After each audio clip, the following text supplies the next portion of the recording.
Расул Гамзатов, мой Дагестан. Когда я, объездивший множество стран, усталый, с дороги домой воротился, склоняясь надо мной, спросил Дагестан: не край ли далекий тебе полюбился? На гору зашел я, и с той высоты, всей грудью вздохнув, Дагестану ответил: немало краев повидал я, но ты по-прежнему самый любимый на свете.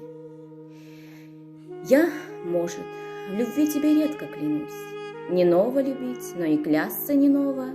Я молча люблю, потому что боюсь, поблекнет 100 крат повторенное слово. И если тебе всякий сын этих мест, крича, как глашатый, в любви будет кляться, то каменным скалам твоим надоест и слушать, и эхом вдали отзываться. Когда утопал ты в слезах и крови, твои сыновья, говорившие мало, шли насмерть, и клятвой сынов нелюбви звучала жестокая песня кинжала. И после, когда затихали бои, тебе, Дагестан мой, любви настоящей, клялись молчаливые дети твои, стучащие киркой и косою звенящей. Веками учил ты и всех, и меня трудиться и жить не шумливо, но смело. Учил ты, что слово дороже коня, и горцы коней не седлают без дела.